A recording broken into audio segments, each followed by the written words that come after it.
So my group is interested in understanding how our brain computes sensory stimuli to accomplish human communication. So here you see a typical situation of human communication. In these kind of situations, we want to recognize who we are talking to. We want to recognize the emotion of the person, probably that we are talking to. And we also want to, of course, understand what the person is saying. And I will call this speech recognition in the following. So the sensory stimuli that we have available for speech recognition are, of course, the speech signal in the auditory modality, which I plot here as a spectrogram. And we also can recognize speech actually from visual information. And maybe you can have a look at this video and type in the chat what you understand from what this guy is saying.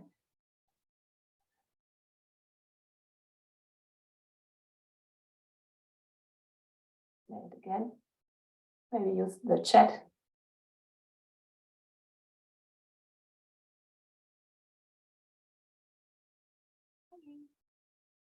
Hello, exactly. Great, thank you. So, okay, that works. So yeah, we can also, even though we don't hear it, we can understand what somebody is saying from visual speech, of course. So in the past, speech recognition models often focus on the cerebral cortex. I just paint this here with a very broad brush, so as a gray box. And this kind of view assumes that the auditory and visual sensory thalamus just provide input information into the cerebral cortex, which then does the really interesting processing that has to do specifically with speech recognition and language processing. But there are several unexplained findings with this view. First, we know since a long time that there are massive feedback connections going from the cortex back to the sensory thalami. And we also know from really loads of electrophysiology work in animal models that the sensory thalami have complex receptive field properties and that they can even change their properties over time. So a question that we have in our lab is why, or shouldn't this system be used for the most complex and most dynamic signal that our brain has to actually analyze, and that is speech. And this is the more important because we also know from postmortem histology that there are alterations of sensory thalamus in dyslexia. And dyslexics often, or most of them, have a phonological difficulty, so a speech disorder. So in the first part of the talk, I would like to show you our work on whether the sensory thalamus is actually involved, specifically in speech recognition. And the first indication for this hypothesis that the sensory thalamus is involved in speech recognition specifically came from this kind of experimental design. So here, participants were listening to different syllables, and they had in one condition the instruction to recognize the speech or to do a one-back speech task. So here they were supposed to say, okay, this syllable is different from the previous one, and this one is the same as the previous one. And then in the second condition, the participants were hearing exactly the same stimulus input, and they had the same type of task, so a one-back task, but they were supposed to say whether the speech is coming from the same or a different speaker. So in this case, it would be a different speaker, and in this case as well. And when we contrasted these two conditions, we found that there is actually sensory thalamus, auditory thalamus activation in the MGB. So this is the responses, the fMRI responses that we find when we contrast the condition when people were doing the syllable task in contrast to the speaker task. So the input was exactly the same in these two tasks, but nevertheless, we found modulation or responses that were higher in the syllable than the speaker task. And I will call this task-dependent modulation for speech in the following, and I put this here in these bold red letters because it will become important for the next slides as well. So task-dependent modulation for speech of the sensory thalamus means that it's more active for a speech recognition or a speech task in contrast to a control task, although the stimulus input is exactly the same. What we also found was that it's not just activated, but that it correlates over subjects with how well people were recognizing the speech. So this is the speech recognition score, and this is the task-dependent modulation, so activation or bold responses that are higher in the syllable than the control task. And as one can see here, there's a positive correlation, meaning that people who were good at the speech recognition also had a high task-dependent modulation in the left medial geniculate body, the left MGB. So yeah, there is task-dependent modulation of left MGB, and that seems to be relevant for speech recognition. At least it is correlated. So as we know, the MGB is composed of several different structures, and the question, of course, is this really in primary parts of the MGB? So here I show you a section from the Morel Atlas. This is the LGN, and this is the MGB. And in red is the primary part of the MGB. So here's the dorsal MGB, here the medial MGB, and this is the primary part of the ventral MGB, MGB-V. And we know that it is tonotopically organized. So we leverage this tonotopical organization to localize this V MGB to ask the question whether the task-dependent modulation for speech is actually present in this region or in a nearby region. So this is work from Glad Mihai, who was a postdoc in the group, and he used 7 Tesla fMRI to do this study. We used a tonotopic localizer to adapt it from Michel Morel's work. And here are the results of this tonotopic localizer. So this is the section that you can see here, and it's basically showing the part of the MGB which is tonotopically organized. So this is the scale is the frequency here from 0.2 to 4/4 kilohertz, and as you can see here, there is a tonotopic organization in here. So Glad asked whether in this region we can find task-dependent modulation that is correlating with the speech recognition scores of the participants. And he used exactly the same design as I already showed you before. So there was a speech task, one back the speech task, and the control condition was again a speaker task on the same stimulus input. And what he found was what we expected, so that there is a task-dependent modulation that correlates with the speech recognition. So the better the subjects were in recognizing the speech, the higher was the modulation in this specific region, so in the primary sensory auditory thalamus, the ventral MGB. So the study shows that there's a task-dependent modulation in primary parts of the MGB and that they are relevant for speech recognition. The next question that we asked was whether this task-dependent modulation is only occurring in the auditory sensory thalamus or whether it's also present in the LGN, so the visual thalamus. They have different properties, these sensory thalamus regions, but they are also in some parts really comparable. So we wanted to know whether the LGN is also important for recognizing visual speech. This is work by Begonia Diaz, and she used 3 Tesla functional MRI to answer this question. And she did a very similar design as I showed you previously for the auditory modality, but she translated it to the visual modality. So here, people were seeing videos of different speakers, which were muted. The symbol with a crossed out loudspeaker indicates that it's muted. And then during the fixation process, they were hearing the voice of the speaker saying a word, and they were supposed to say in the visual speech task whether what this person here is saying in the muted video is the same as the auditory signal here, and the same here. So is this word, what this person is saying, the same as the auditory signal here? This was the visual speech task. And on exactly the same stimulus input, we had a control task, and in this case, it was a face identity task.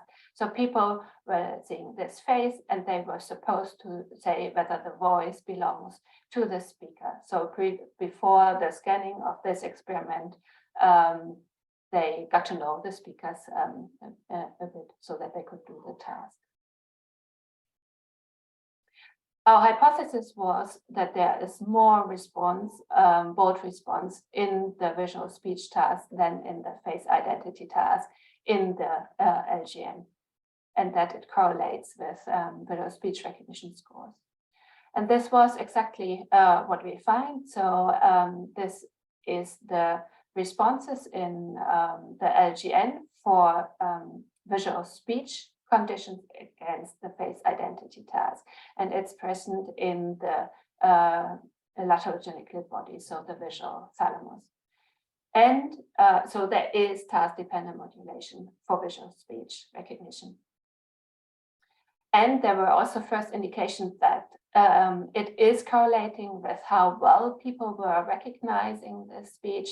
So this is the signal change in the visual speech task, correlated with the visual speech recognition scores, and there is, at least in the left LGN, some positive correlation. Although it wasn't as we expected. We expected that there would be a task-dependent modulation that correlates with the speech recognition score.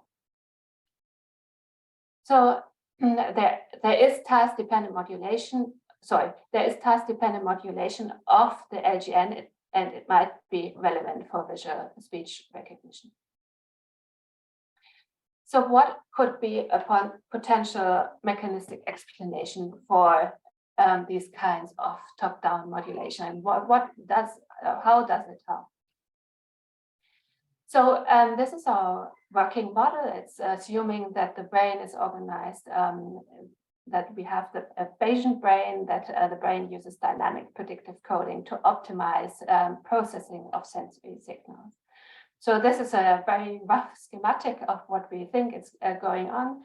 So we assume that the cerebral cortex, specific areas in the cerebral cortex, are giving predictions to the sensory thalamus, and that then this optimizes the processing of the sensory input, and that this is not just giving a prediction once in a while, and then the sensory input is coming in, and then that we have a prediction error or not, but that this is a really very fast and iterative dynamic process.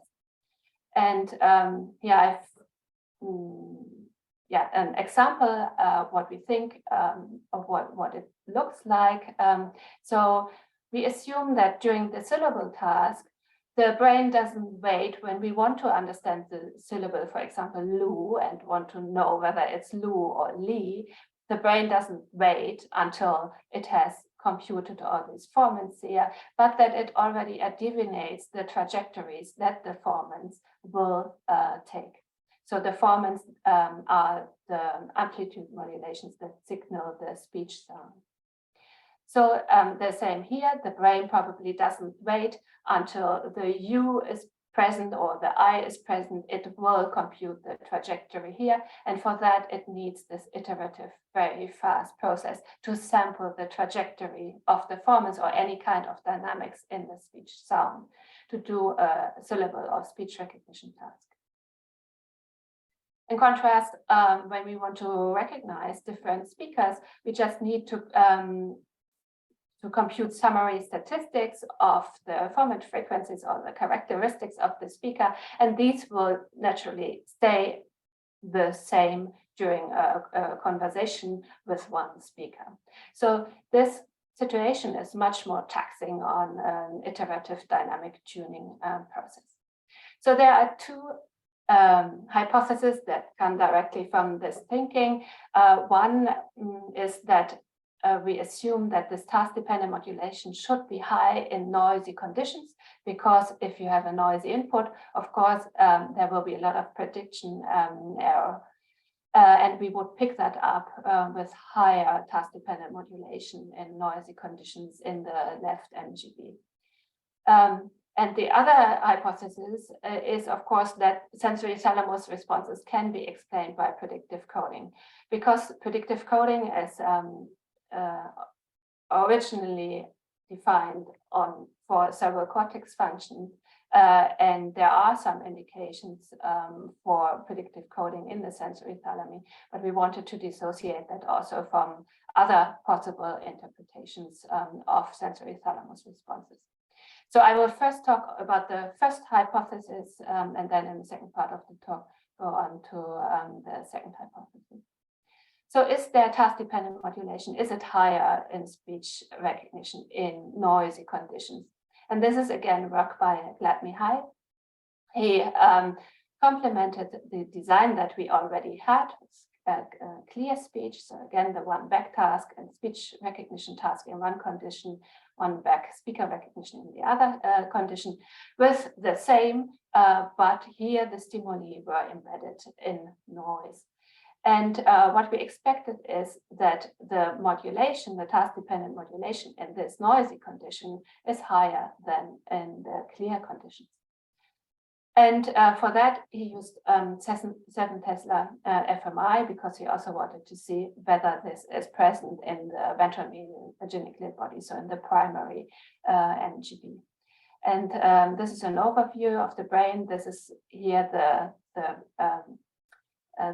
sections taken from these red squares, and in white outline is the ventral medial geniculate body, which is tonotopically organized, and in green outline is the rest of the MGB. And what we find here in the VMGB is that there is indeed the interaction that we expected. So here are the parameter estimates extracted from the left VMGB. And here we have the noise condition and the clear condition, and the dashed line is the speech recognition task, and the solid line is the speaker recognition task.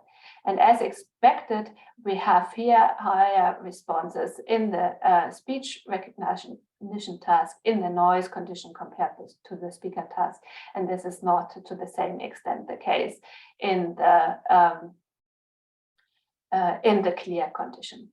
And yeah, these are just the effect sizes, so the interaction effect is significant.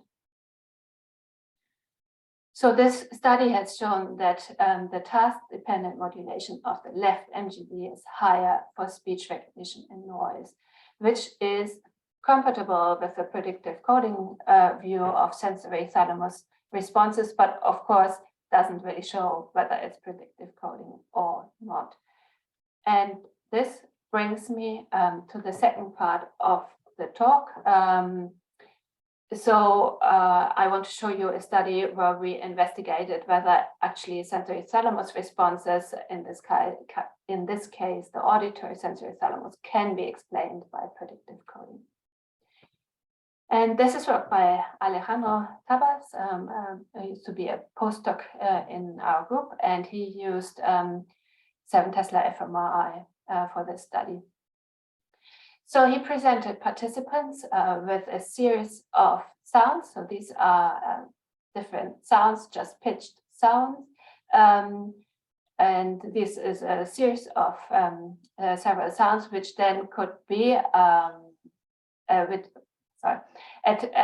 a certain time point, the pitch would differ.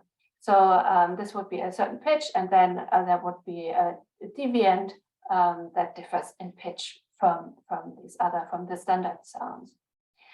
And this deviant could be at 3 possible locations of the deviant, so at position of the sequence, so at position 4, 5, and 6. And the task of the participants was to report at the end of the sequence whether the deviant occurred in position 4, 5, or 6. So the neural responses that we would expect with this kind of designs are plotted down here as the schematics. So here during the first standard, we would have high response because it's unexpected, and but this would habituate or it would decrease. And then if there is a deviant, we have a recovered response. And if then the standard comes on again, this would decrease again.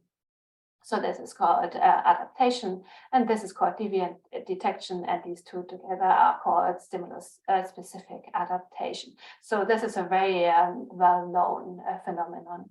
And often it is explained by synaptic habituation. So basically that synapses habituate to the sound, and then there comes a deviant and elicits responses again.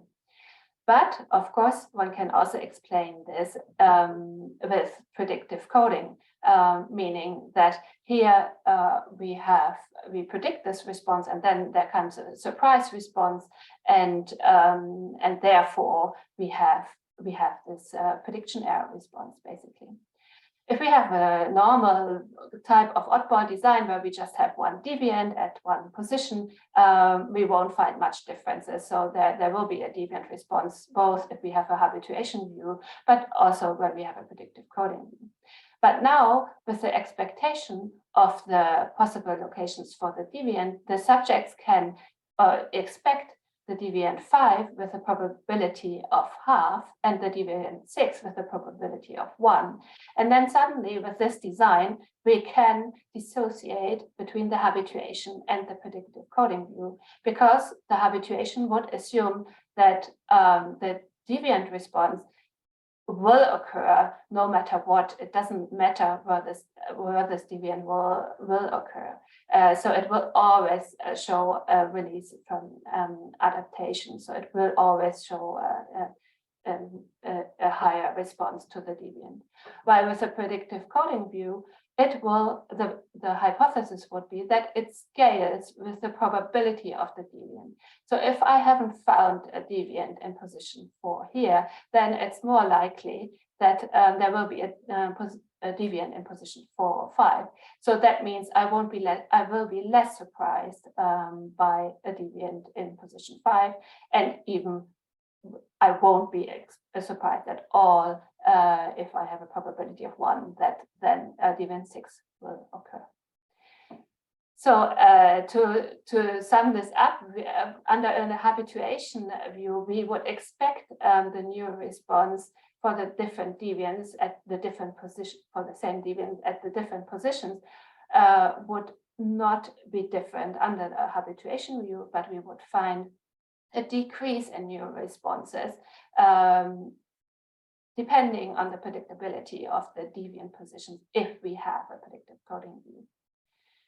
So to investigate how the neural responses in the MGB and also the IC behave, we first localized the regions of interest. So we used an anatomical localizer. We computed which voxels show adaptation and which show deviant detection, and the summary of these two is the voxels in the MGB that show stimulus-specific adaptation. And you can see the MGB here, and it shows stimulus-specific adaptation.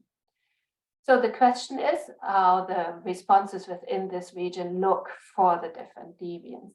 And these are the results. This is the left MGB, this is the right MGB. Sorry, I forgot to label this axis. This is the responses in the MGB. And here you can see the responses for deviant 4, deviant 5, and deviant 6. And as assumed by the predictive coding view, they scale with the predictability of the deviant. So this is an indication that responses in MGB, in the left MGB as well as the right MGB, can be explained by predictive coding. We tested this with the difference between the different deviants. Also, we did a Pearson correlation between the predictability and the responses to the different deviants. But we also tested, and we also replicated the results for frequency sweeps. So they show exactly the same results. So also for frequency sweeps, there is a decrease of neural responses for the different deviant positions in accordance with predictive coding. We also directly compared the habituation and predictive coding models against each other with Bayesian model comparison. So here in blue are the responses that are expected under a habituation view, and in dashed or dotted red lines is the predictive coding view. And here, as I already showed you in one of the previous slides, for the deviant 4 position, there is almost no difference in the deviant response for the two models, except in the standards, and the difference between the models comes especially important here prominent at deviant 6. And also with this analysis, we saw that the predictive coding model wins in almost all voxels of the MGB. So here is the MGB, and this is the IC. So this is another indication or another analysis showing that these responses can be really explained by predictive coding mechanisms. And again, this was replicated for frequency sweeps.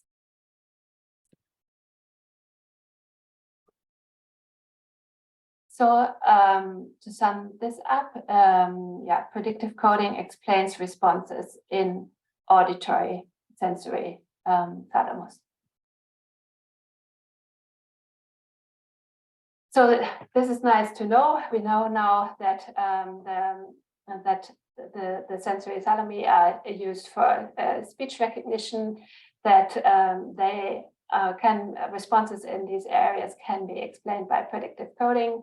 But does it also have a clinical relevance? I showed you in one of the first slides that there are indications that perhaps developmental dyslexics have alterations in the MGB and the LGN. And this is what I would like to show you in the third part of the talk, the involvement of or the alterations of the sensory thalamus in developmental dyslexia.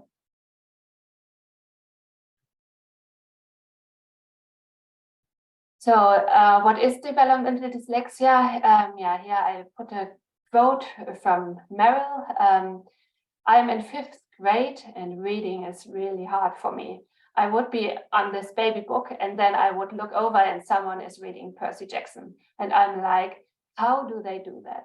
So I think this quote quite nicely shows the main characteristics of dyslexia. So this is decreased reading fluency and accuracy. And by the way, if you don't know Percy Jackson, this is really a very well-liked book in the moment for 5th graders, and it's 5 volumes and really thick books. So the main characteristics of dyslexia is decreased reading fluency and accuracy, while the average IQ, the IQ is on average level or above. So it's a very specific learning disorder. It has sometimes associated symptoms. So people with dyslexia often have speech and noise recognition difficulties, and they often have also visual speech recognition difficulties. And it's a disorder with a high prevalence. So the estimates range from 5 to 15%. So I put here 7% of the population over all languages.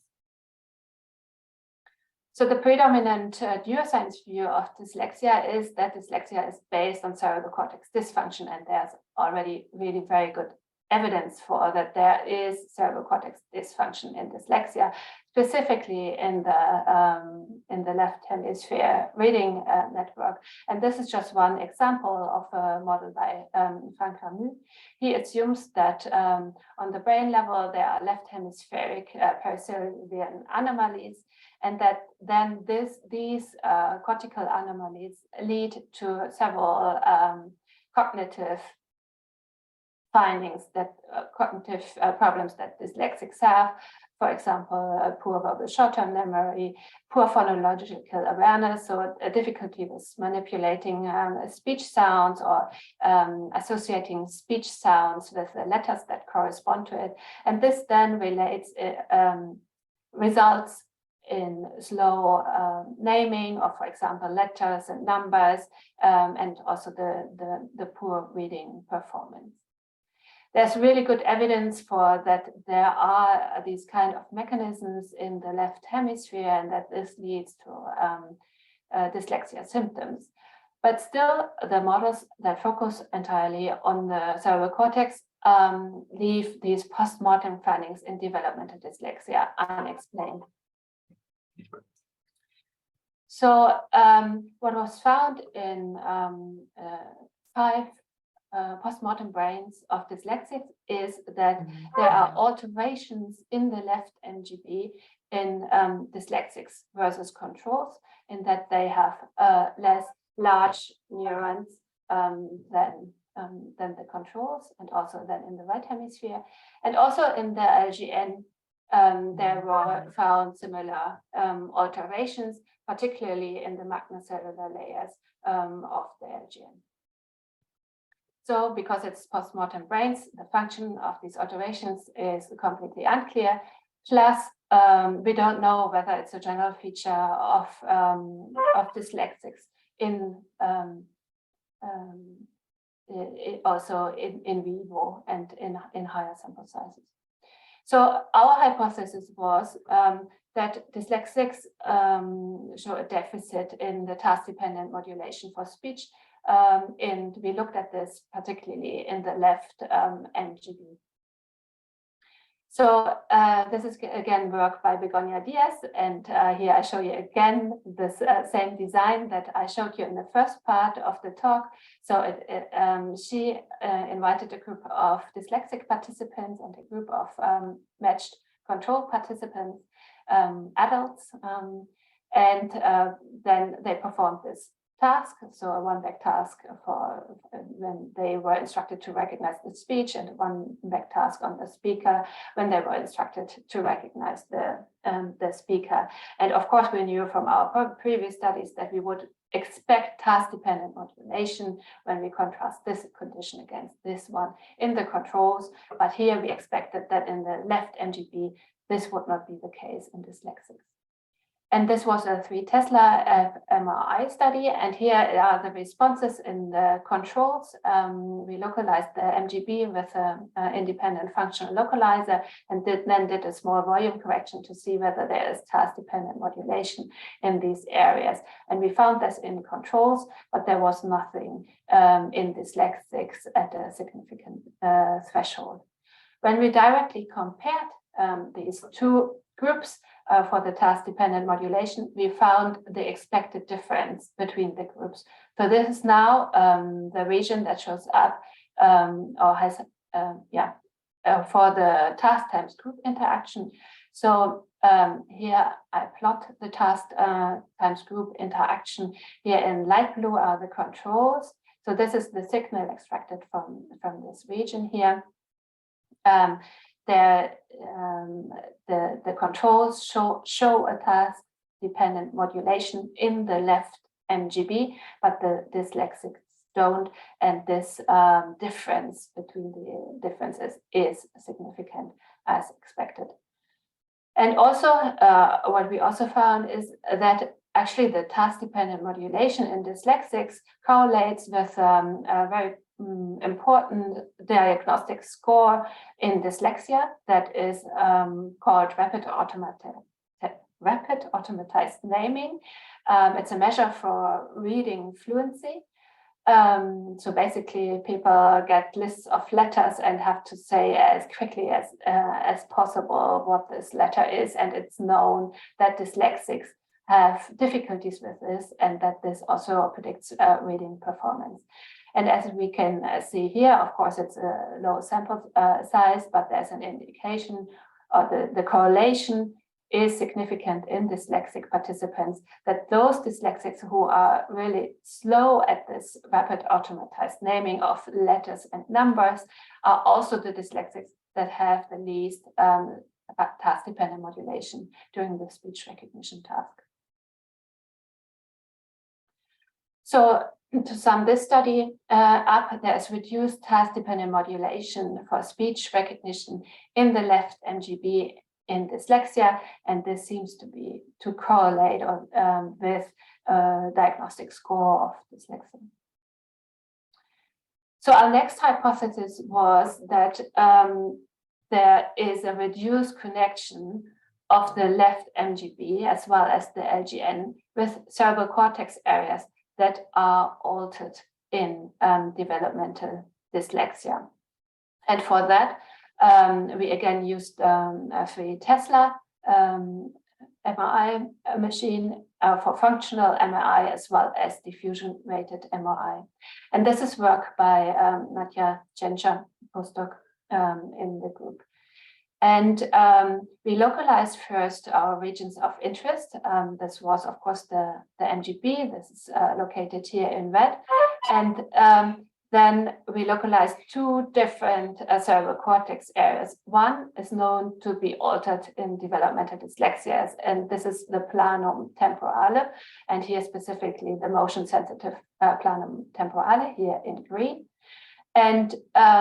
And one is known to be not altered in developmental dyslexics, and this is primary auditory cortex, which is here labeled as A1, and it's located here on Heschel's gyrus, the blue blob here.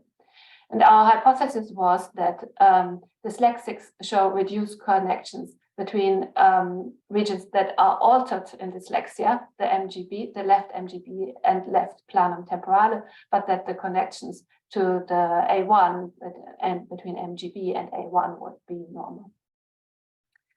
And here I just show you the summary tracts of this study. So on the left, the controls, it's again adult participants, and on the right, the dyslexics. And in green is the tract between the motion-sensitive planum temporale and the MGB, which is hidden here. So this is the green tract. And then the blue tract is the A1 MGB tract. This is this one here. And this is the left side, and this is the right side. And in dyslexics, this is the same. So this is the tract between the planum temporale, which is usually altered in dyslexia, and the MGB, which is also altered in dyslexia, and then the primary tract. And what one can already see by eyeballing is that the green tract seems to be a bit smaller in dyslexics than neurotypicals. And this is also confirmed, not this visual impression, it's confirmed by the statistics. So we see a significant difference in the tract in the neurotypicals in the left MPT-MGB tract between dyslexics and controls, which is the case in the left hemisphere, but not in the right hemisphere. And we don't see similar differences in the A1 MGB tracts. So can we find similar results in the visual modality? This was a question that Christa Müller-Axt asked, and she's currently a PhD student in the lab. And she used 7 Tesla MRI and 3 Tesla diffusion-rated imaging to answer this question. So here we localized the visual regions of interest. We were interested in the left LGN, and she used single subject quantitative T1 maps to localize the LGN, because here you can actually really see this tear-shaped form of the LGN, and then manually traced these LGN in all the different subjects to have a very specific LGN localizer as a seed region for the connectivity analysis. And this is the group average. Here the controls and here the dyslexics, and there was no difference in volume between these in the left hemisphere. So the volume was the same of the LGN. And these were the cortical regions of interest. So again, we have here a region, the V5MT region, which has been reported to be altered in developmental dyslexia, which is the region that processes visual motion. And then we have primary visual cortex, which hasn't been reported to be altered in developmental dyslexia. And what we assumed is that there is reduced connectivity in between those two regions that are altered in developmental dyslexia, that is the LGN and the V5MT, but not to but that there is no alteration in the V1 pathway from the LGN. And here are, again, the group average tracts for this study. So here are the controls, and these are the dyslexics. In light green, hidden is the LGN, and then in orange is the V5MT tract, and in blue is the V1 LGN tract. And what one again can see via eyeballing is that the blue tract, so the primary tract between LGN and V1, seems to be very similar in these two groups, but the tract between V5MT and LGN seems to be somewhat reduced in dyslexia. And this is also the case. So this is the connectivity index. We find and this is from the left hemisphere, and the controls are in light gray and the dyslexics are in dark gray. And this is the tract between LGN and V1.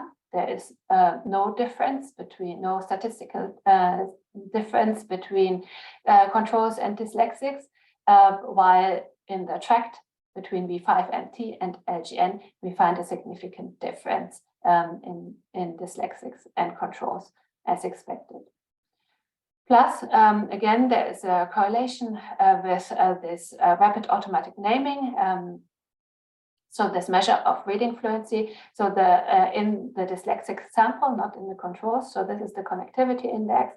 This is the measure of reading fluency in seconds. So this means that the longer the dyslexics take to do this task, the less connectivity they have here in this V5MT tract. So to sum this up, there is a reduced connections of the left MGDB and the left LGN with left hemispheric motion sensitive cortex areas that are known to be altered in developmental dyslexia.